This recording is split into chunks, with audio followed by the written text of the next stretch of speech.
This is Recruiters on the Rise, and I'm Colleen Gallagher. Join me for candid conversations with talent leaders as we explore the work that drives them, the lessons they've learned, and how they're helping people find careers they love. The show is sponsored by Lavalier, an interview intelligence platform built by Textio. Hello, and welcome everyone to today's episode of Recruiters on the Rise. I'm so excited to have our guest with us today. He has been in the recruiting game since the mid 90s, back when Java wasn't a thing and there were no online tools to even speak of. He spent years in tech and biotech before making a deliberate move to an in-home senior care company where he's now building out the recruiting function for a very fast-growing company that's here in the Bay Area. He has 7 years of sales experience, and he'll tell you why he thinks that made him a better recruiter. He's also in the middle of solving a problem most recruiters never have to think about, which is what happens after you hire them, but you're still, you know, on the hook to make sure that you're maintaining that talent. He currently serves as the director of talent acquisition at Hillendale Home Care. John Curran, welcome to the show. Well, thank you. It's a pleasure to be here. I'm so excited to dive in. So let's start. I love to start the show with just hearing from our guest about what do you think is the one thing or one action that sets the best recruiters apart from the rest? It's really hard to pick one thing, but the one thing that has always struck me is someone who is really curious. I bumped into recruiters. I think we've all had this situation where meet a senior recruiter. It's kind of formulaic, right? They they can work within a large company. They have the pattern down, and it's a good pattern, right? I know how to do an intake. I know how to source talent. I know how to really think about submitting the right 3 or 4 candidates.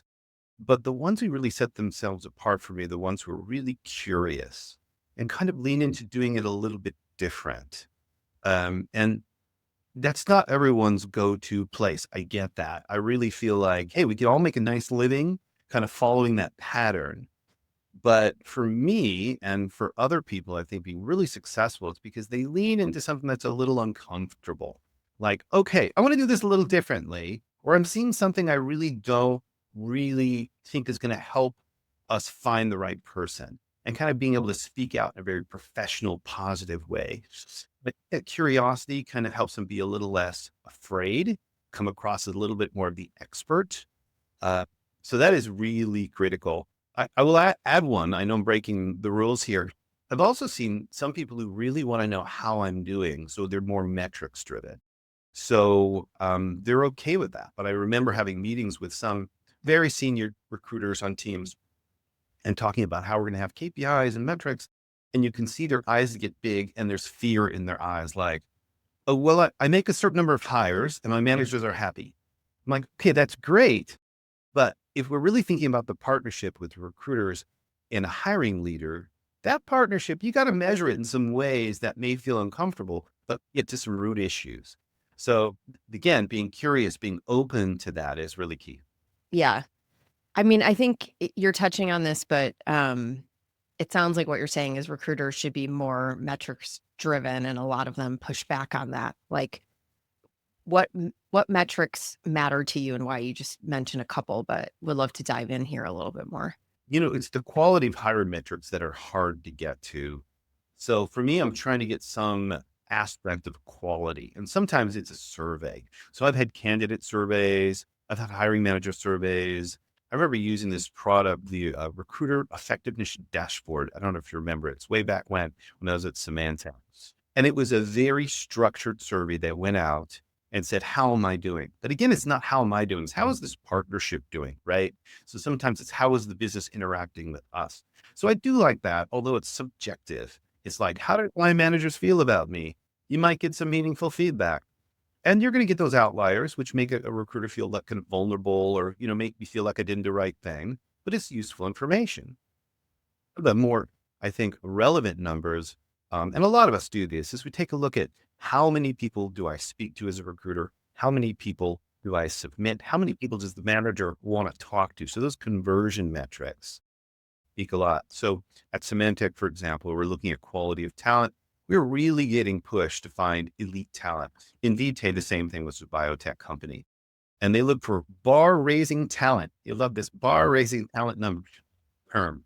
And So we did take a look at how many people it took to submit to get to interview to offer. Offer, not hire, because people will turn down offers in some situations, right? And we did find, like, for our non-tech hiring, it was 5 to 3 to 1. I'd give you 5 candidates. You interview three, and you'd hire one. That's pretty good. But ratio was more for the tech talent, this elite talent. So it was maybe 5 candidates being interviewed to get to one hire. Not a big difference, but it helped us kind of root out some issues. So when they talked about elite talent, we're like, huh, that's different than the rest of the organization. What's going on with that tech organization? And when we realized is the people that were doing interviews were not the elite talent of those teams. So there was a fear of them hiring somebody who was a little bit better than them. So it's interesting, again, right? Quality of hire. This is not about the recruiter doing a good or bad job. It's about those teams and how they were set up to hire. Yeah. I mean, that's so interesting because I feel like right now, and again, to your point, I don't think this is a new phrase, but maybe it's just resurfaced a lot is this idea of a bar raiser. And I think, my perspective on why this is sort of resurfacing is I think we're in a spot right now where, coming out of some of the hiring trends from, 2016, 17, 18 through 2022, which have sort of completely reversed course. I think what people are realizing is when you're hiring, you know, 100 people every quarter or every year, and now you're only hiring a quarter of that, it matters more that you hire the right person. And so people are really, and, sort of with this narrative going on that AI is going to remove jobs, and a lot of companies are talking about layoffs in relation to, because of AI, it does feel like there is more of this recognition around, oh, the people I hire have to be really truly bar raisers. Not to use like an overly used term, right? But is that something like, would you agree, or how do you see what's happening right now? I would generally agree. I think the problem is sometimes people looking for that elite talent and they want them to check all the boxes. Okay. Then I always talk about what's the pull into this job, right? So what is something they can learn versus something that they have to show up with?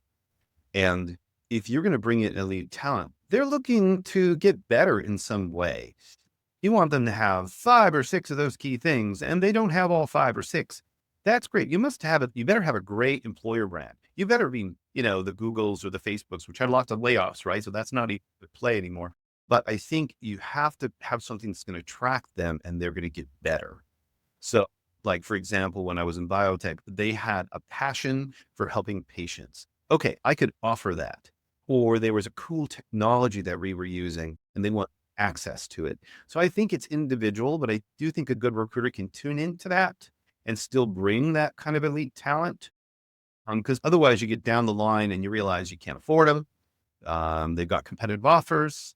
And it also, and that throws off a lot of the internal equity if you're trying to pay for that elite talent sometimes. Yeah.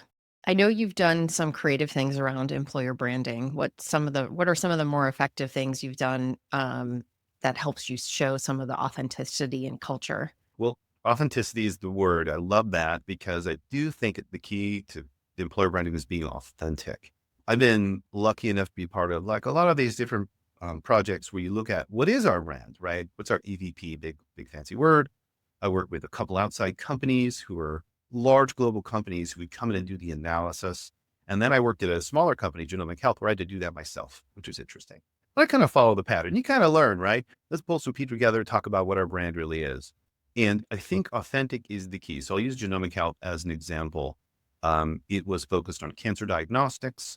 It was a culture that was very connected and focused on patients, but there's also a culture of nice. And I say that because that was part of the brand. So we were trying to capture that. And I have a marketing degree, so I want to put that to work, right? Every once in a while, let's make the college degree meaningful. So it kind of started with one thing. Someone said, let's have a flash mob. I'm like, oh, that's cool. And they flash mob. We had this community where we would all show up for lunch and come to the cafeteria, which was kind of fun. I said, let's do a flash mob, just throw everyone off. So legal and HR got together and we didn't tell anybody. And the plan was to record this because it does kind of highlight this culture of like, we can have fun. And it was some Justin Bieber song. I don't even remember it anymore. It had dance moves, and I'm not a dancer. My wife's a much better dancer. And they were all eating lunch, and we just kind of all kind of came in, turned on some music, and did this. It's about 2 minute routine, right? We capture that. And that led to like other creative ideas. So, example, we decided to have an employee video contest where people would do videos. So we had all these teams doing things, and we had a customer service team that was really creative. And they did this very long one, and I can't even describe it. It was so cool. We captured that as well. Now there's some issues with that. You got to make sure the music is right. You can't broadcast certain things. So that was interesting. And then we started to get, okay, well, we're going to have to be more structured with this approach. So I knew a guy in LA, and the guy in LA knew the producer for these kind of these reality shows, like Survivor. So with this big motion sensor camera that you move around, so cool, right? I think we paid him 12 grand to record 8 videos, 8 or 9 videos, which are each 2 minutes long. Pretty good, right? Yeah, that's very, very good. So this is authentic. You're trying to capture the authentic spirit of the company. And we found 5 or 6 people, sure, the CEO, but certain personalities in the office that people kind of were drawn to. And we did these videos, and they're all a little different. In the end, everyone was talking about their story, about how cancer impacted their lives. It was really interesting. And then we took those and we put those on YouTube. We could do those because that was a little more edited. We could use the in some ways, but we didn't know the barriers, right? What I loved about this is we didn't ask a lot of permission. We just started walking the hallways. Those, we would watch the views on those, and those views would easily get into the thousands. And then people would come into the office and say, "Oh my God, you're the person on the culture video. I saw you. Oh, it's so cool to meet you." And so you did capture the authenticity of mission driven patients, this culture that had fun, that cared about each other, low ego, and it was tangible. I think a lot of people talk about that. They don't really do a good job talking about brand. It's a lot of the same words. The challenge is like, what's unique to you? You're not going to be everything to everyone. You're going to want to say, we're this company, not that company, right? We weren't very top driven. We didn't pay the most money. We didn't have the best cafeteria.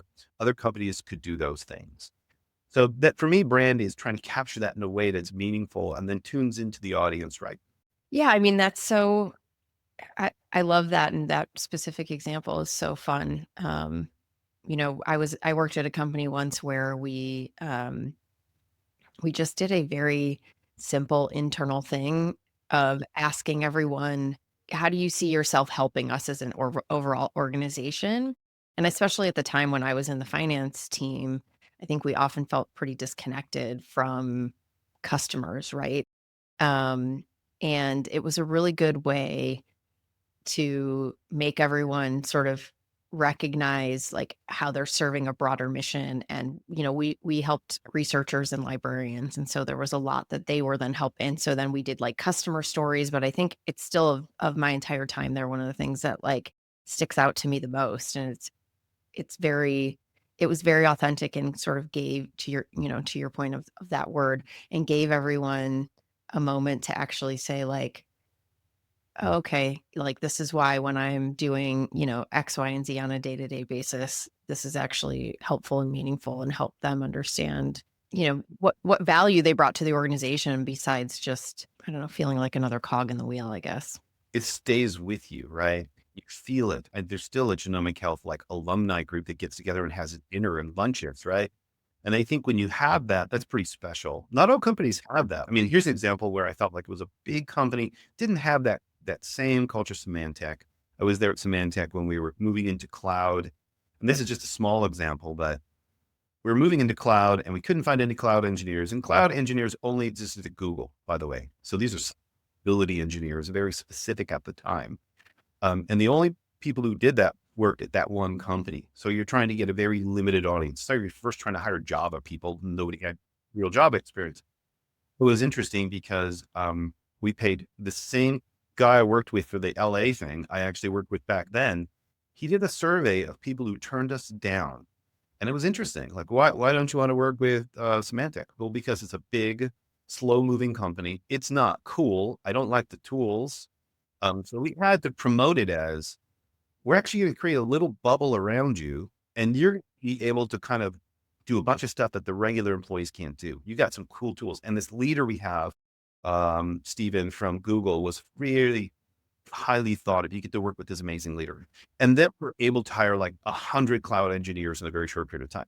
So a lot of it is like, okay, how do I want to think about this and bring people who do fit and give them an environment where they can succeed? That's interesting. I mean, I guess tying it back to what we were talking about earlier as it relates to metrics, I think, you know, when you and I talked previously, you mentioned something around like a lot of recruiters don't feel like they need to own time to fill because that hiring decision is owned by the hiring manager. But I think, I'd love to hear more about your belief on this. And the reason I'm sort of tying this in is like, I think it ties in because, hiring managers need coaching from recruiters, but I'd love to hear more from you versus me on this. Well, so I had a 1-year stint with Danaher. Now, Danaher is this big company with like 10 different divisions. And so Genomic Health got acquired by Exact Sciences. I stayed on with Exact Sciences for a short period of time. Then I'm like, I kind of want to do something else. So I went to Danaher and I was the head of the Cephia division. Now, the reason this is relevant is because they are very, very, very metrics driven. There's this thing called Danaher Business Systems, which is very much, it's another word for Lean Six Sigma, right? And they have these very strict processes like Kaizens you get into for multiple days and you do all the contingencies and it's crazy. Well, one of the things I didn't realize when I was hired is I got hired 2 months before COVID hit and they did the COVID test. Well, we had to go from 2,500 employees to 7,500 employees in 1 year. And it was a huge moneymaker for Danaher. I was privileged to be part of that. And in part of that, you learn all of these processes for metrics. But one of them was, how long does it take to get per hire? And you would actually have a weekly meeting with all the global manufacturing leaders. You have a scorecard. It's red or it's green. There's no difference. But a lot of it was looking at phases of hiring. So if we look at that, like, okay, it's fine. Well, a lot of people do that. We would look at every single job of 435 manufacturing positions. And we would look at stages of hiring. And what we found is you'd see bottlenecks in the process. So what it does is it diagnoses a root issue. This is not a recruiter problem. We were opening a huge manufacturing facility in Newark, California. We had to hire 600 engineers in a very limited period of time. We had done a Kaizen, which is this very formal process. And then we got into it, realized there were certain issues. When you start with the leaders, which you typically hire the leaders in those big expansions, there are only so many people to interview. And they were so pulled into the day-to-day manufacturing, they would only want to do interviews after 5. So we had what's called standard work. And it's a thing because once you do it, everyone has to follow it. There's no debating it. It's very interesting. So we actually had to look at those metrics and say, it wasn't about the volume of talent. It was getting them through the process. So it does help you show, for example, that there were a limited number of interviewers. And as we hired more leaders, we got more interviewers. But we also had to have rules. And the rules were, you're not going to tell us if you like the candidates because that was a delay. That was a bottleneck. Like we're waiting for them to say, do you like this person? No, we don't do that anymore. We're going to bring in 6 to 8 people on a Wednesday. You're going to interview them Wednesday. You're going to make a decision on Friday between 2 and 3 p.m. And you can't wait till the next week when they're gone to another competitor. So it was interesting because you could lean on it in this culture, which is very intense manufacturing culture. Those times in between, we would measure. And there was another situation where we couldn't hire a logistics people to manage all the stuff coming in and out of these big manufacturing sites. So we found that one person was looking for SAP experience in logistics in Sunnyvale. Now I had a tool which said how many people existed. It's an interesting thing. We kept looking at this and it's kind of related. I think you'll find it interesting. Turns out of the 13 people in the South Bay who have SAP experience in logistics, 11 of them were with Cepheid already. 2 of them were working in some place and they're not coming. Sorry, we talked to them.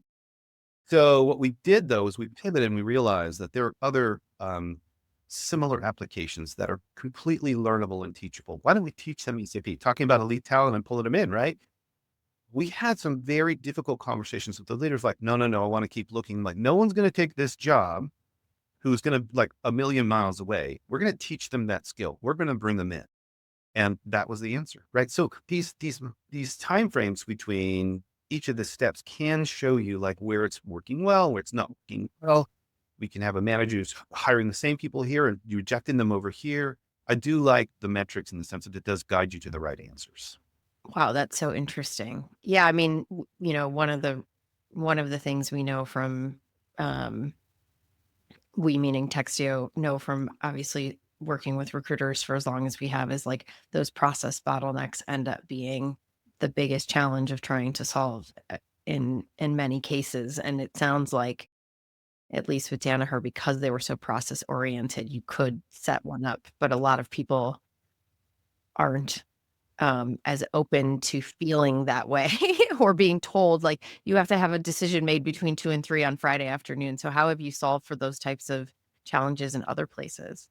Yeah, I think I've done something a little bit different. Those other locations. You're spot on, by the way. When I don't have the ability to enforce like this process, I have to convince them.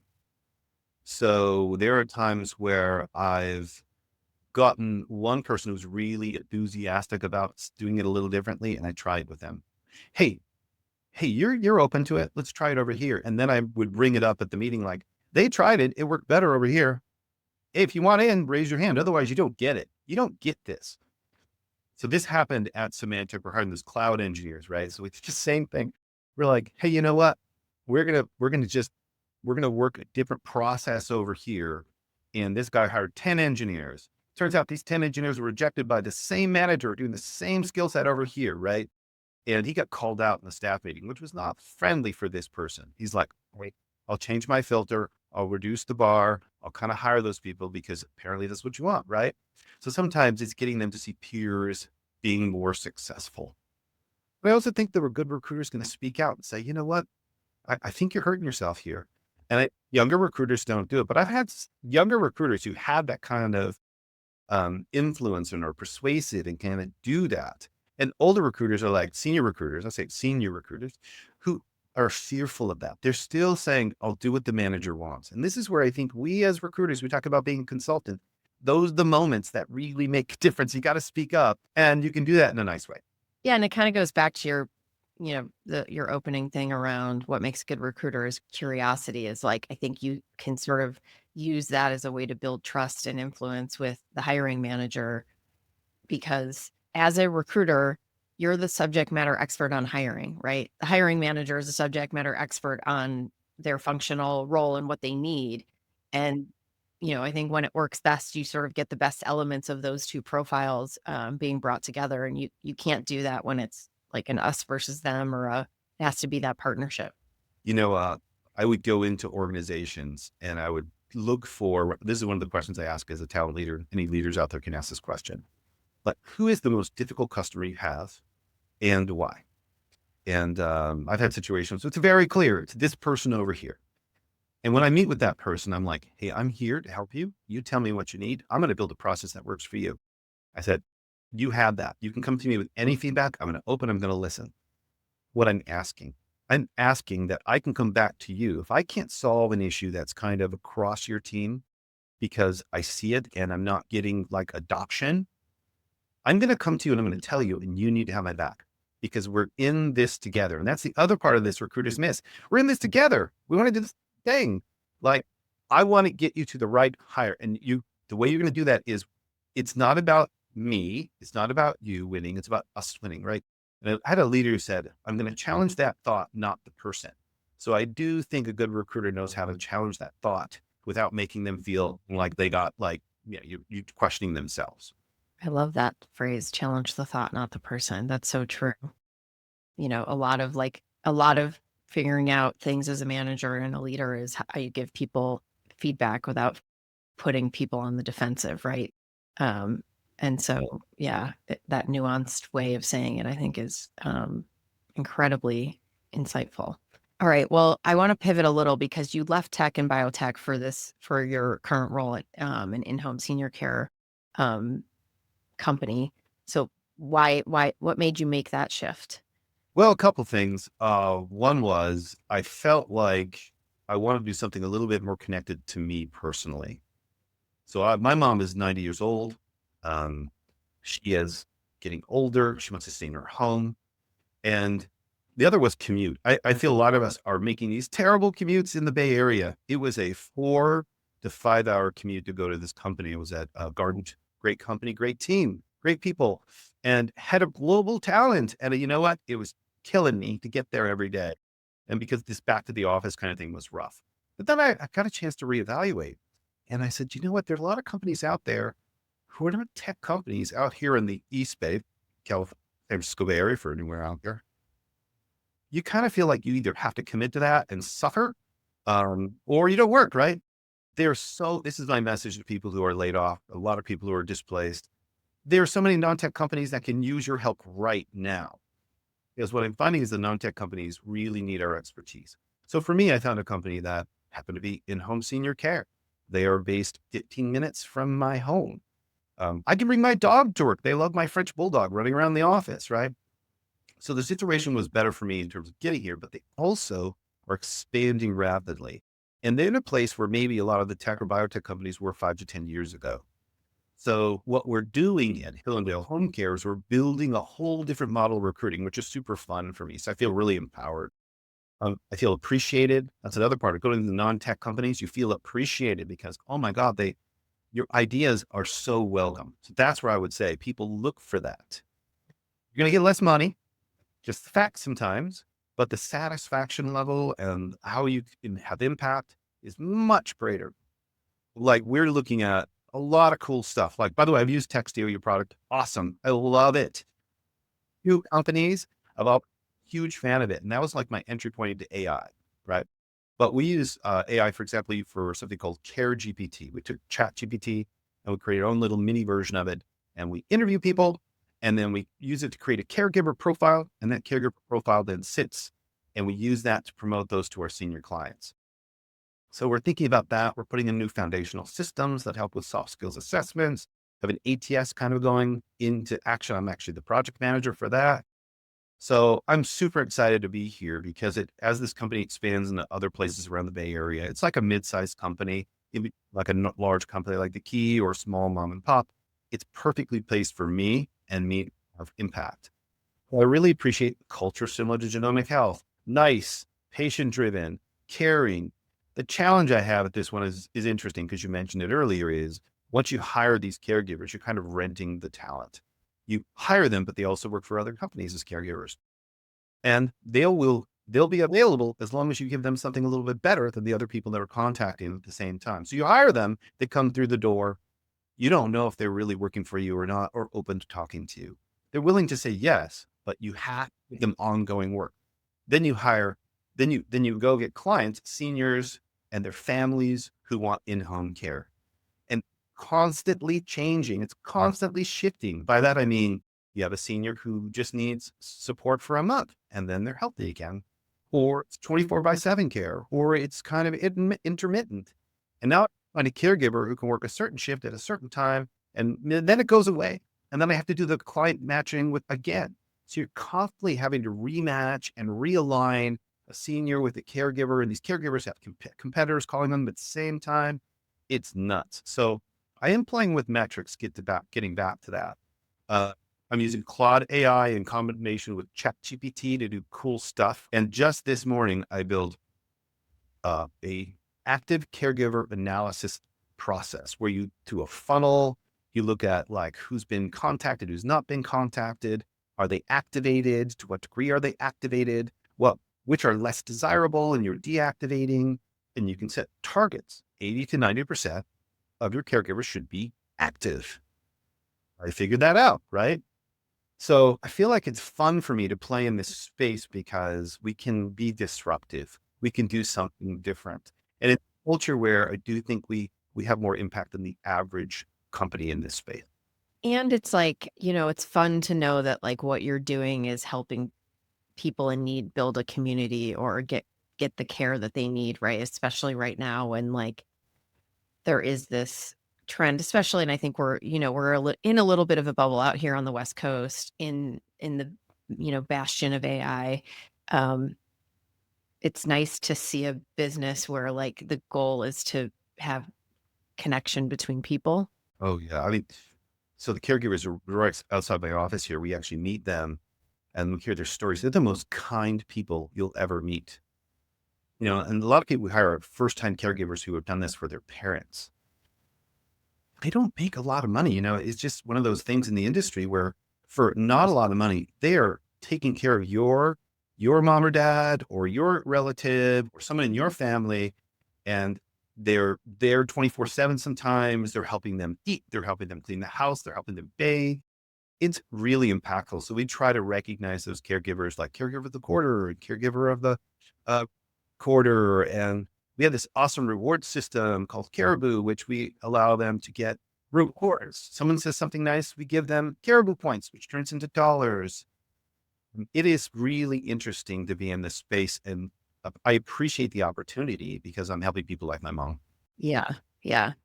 I mean, it's interesting hearing you talk about this, like, just I'm noticing how much, like, you're lighting up talking about it, and so I can see, like, the passion and, it seems like it's allowed you to sort of, like, tap into that curiosity and learning a lot more than what you've been doing. Like you said, you'd been in tech and biotech for a number of years, and, this feels like an exciting challenge, which is also great that it's a 15-minute commute and, you know, doing something different can be fun.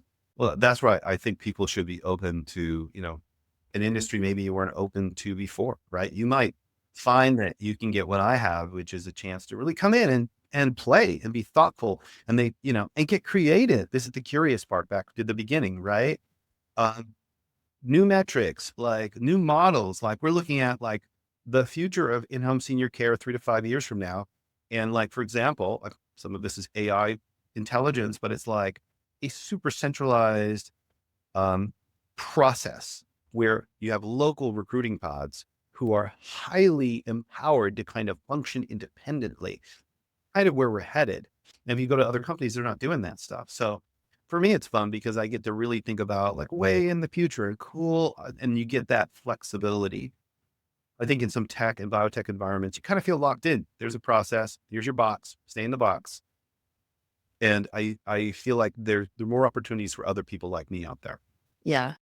One of the things you also mentioned to me previously was that you've done, most of the hiring of the caregivers was primarily inbound from Indeed, and now you're building more of an outbound strategy. Like, what does that shift look like, and how are you approaching that in this environment? So yeah, when I first showed up, it was mostly people who apply to jobs. And we all know if you're just waiting for people to apply to jobs, you're probably not getting the better talent. So what we have focused on is outbound sourcing. So for example, we have a CRM in our ATS. We're moving to Greenhouse, and that CRM is going to allow us to draw circles around certain pools of talent.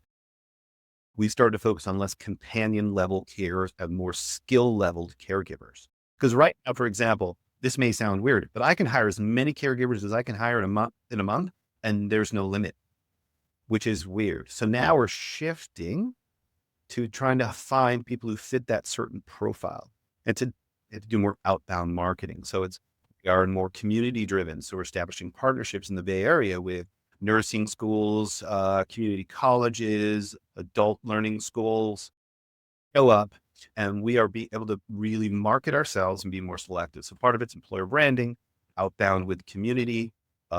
We've always been really strong on referrals. We're trying to not be so dependent. So now it's recruiters using tools to now target that talent and then put them in our own kind of proprietary database and kind of keep them active. So that shift is interesting. It does take a knowledge of a county, like for each county in the Bay Area, we have to know what's going on. Oh, very different than over here in Walnut Creek. I know this is a very Bay Area conversation for everyone, but Sonoma County and Marin County, very different. If you're not part of that community, you're an outsider. So it's a bit that capability to kind of have that really strong brand so the caregivers want to be with you more. The other thing we're doing is we're offering training. So the great news is we do a caregiver survey every 3 months, and it tells you a lot. We have a caregiver net promoter score. It's cool, right? And we measure them in 5 key areas.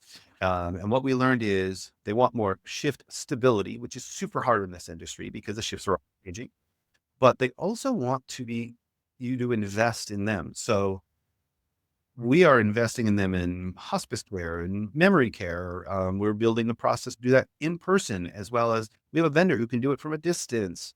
That kind of stuff sets you apart and allows you to be more selective, and then have people who stay with you longer. Um, and eventually that's better for all the seniors we care for. So yeah, we were trying to be more thoughtful about getting the talent versus letting it arrive. Yeah, it all ties into the, employer brand strategy you were talking about earlier. It's all different ways to do that. Yeah, I love that. I guess pivoting a little bit more to you and your personal story, you were in sales for a number of years, and then, tell us a little bit more, like, how did you get into recruiting? Okay, I worked 8 years in the payroll industry. Payroll industry is referral-based selling. So you'd call on CPAs and bankers. It was paychecks primarily for 7 years.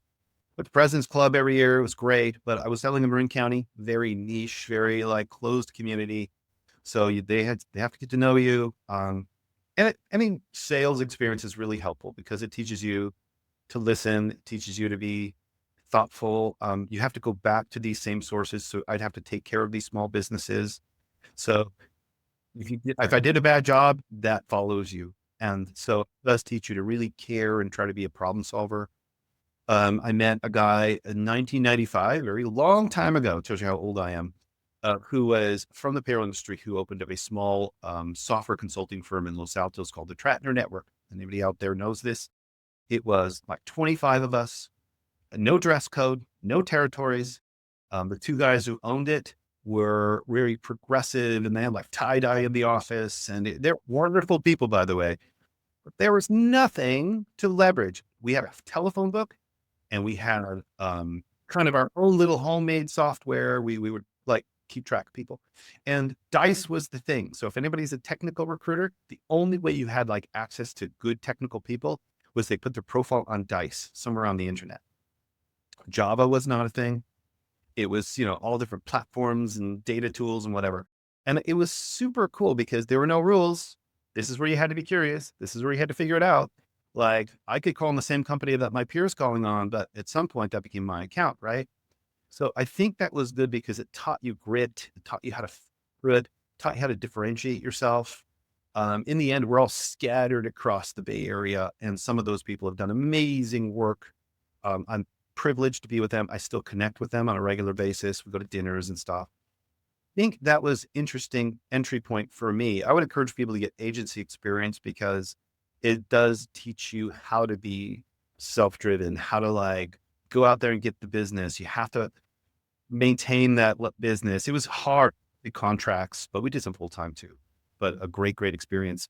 And then from there, everyone started contract recruiting, and I picked up a contract at like PayPal and kind of moved on with my career. So, and then leadership is one of those things where you kind of fall into it. I didn't really feel comfortable as a leader for a while. Part about being a leader, I felt like, was realizing everyone else has the same fears you do. I don't know if you feel this. And at some point you realize, actually, I'm not half bad at this. And just kind of who you are as a leader and be true. Don't try to be someone else. Just try to be a good human being and try to help them. So it's been an interesting journey. Yeah, yeah. I love that story about like, just here's what you got to do. I started my career in consulting, and I remember my boss, you know, any consulting firm, at least in my experience, is like you have all these there are a bunch of collections of like small businesses within the consulting world, because you have, a book of business you have to maintain in revenue targets. And as you get more senior, your job becomes more and more about sales. Like I always tell people on our sales team, like I had to do sales for a lot of my career. Like I had to manage clients and keep them happy. And, I was the one they were calling if we missed deadlines and the product wasn't working, and I was the one selling. So like I get it in a lot of ways. But I remember my boss was like, here's a list of people, call them. I was like, like, 24 years old or something, and like cold calling people. It's a good motivator. Yeah. And I was like never so happy as when I got the person's voicemail and I didn't have to talk to them. And even when they did answer, you'd be like, oh, I got a live person. What do I do? Yeah. Oh shit. What am I supposed to talk to this person about? But yeah, no, I think but that's like, sometimes as I went, uh, through my career there and, I would be like, have you, to some of the people on my team, like, have you gotten that information we needed yet? No, but I sent him an email. I'm like, have you picked up the phone and called him? No. I'm like, pick up the phone and call them. Like, you got to do it. Like, what are we scared of here? So we're helping people in their careers, yeah, a hard thing, but that once you get past that fear, that's one thing people ask me about a manager. Like, when did you make the shift? I just stop being afraid. There's a certain point where you're like, yeah, I don't care. Let's just do it, And I think it's very empowering if you can get beyond that point. Yeah. Yeah. I love that. One question I like to end with is if you, a day after graduation and you had a piece of advice to give yourself, what would it be? Oh, that is a great question. Oh, what would I tell myself? I think I tell myself to trust myself. Like, I'm going to be successful. I'm going to fail. I'm going to work hard. I'm going to end up in a good place. I'll have a house someday. I'll have a family. It's all good. It's funny. I have 24-year-old twins, and they struggled for a year. And I would tell myself, you're all going to struggle. This is part of what forms who you are. And so kind of embrace it versus kind of be discouraged by it. Yeah. Yeah. Yeah. I know I have a 2.5-year-old and, the hardest thing for me is like letting him struggle. And I'm like, I have to do it. Right. Like when he's trying to figure something out and, you know, whining about it, I'm like, you can do it, buddy. You got it. Like you can figure this out. And but it is hard as a parent to watch that. But I love that advice. That's so true. Okay. Well, actual last question. What do you like to do outside of work for fun? You said you have a French bulldog and you have, older twins. So how do you spend your time? What do you do for fun? I'm an avid chef. I like to cook food. I like to make food look like a restaurant if I can. Uh, I'm not super bougie, but I like that. And then play golf. And then my wife and I work out a lot. She keeps me fit, so I got to chase her around because it's me. So Do you do like organized classes or are you more motivated and do it on your own? we made the transition from Soul Cycle, which I know is mostly like it's not a lot of men in there sometimes, but we do solid core is the big thing now. Agree Pilates, and it is hard. Um, and I just do other stuff to try to be active. Yeah, yeah. What's your favorite dish to make? I'm really good with French and Italian. Lately, I've been making really good Filipino adobo. That's my thing. Oh. And so I get adobo, but I make a really good steak, by the way. Oh, I'm I'm hungry. I'm realizing how hungry I am now talking about all this. Well, John, thank you so much for being on the show today. I really enjoyed just seeing your great examples around like employer brand and just like how, excited you are about the shift into a whole new industry and the advice you have for folks around all of that. So I really appreciate you being here and thank you again for joining. Well, thank you. I really enjoyed the conversation. Appreciate it. Awesome. Well, thank you everyone who is listening or watching. And if you learned something today or laughed, please tell somebody about this podcast. Thank you again to John for joining us. And that's our show. And that wraps up another episode. Thank you for joining. For show notes and other episodes, visit us at recruitersontherise.com. Recruiters on the Rise is sponsored by Lavalier, an interview intelligence platform. Lavalier goes beyond basic note takers to improve your ability to assess candidates with AI-powered interview questions, summaries, and transcription. With Lavalier, you can finally hire with speed and confidence.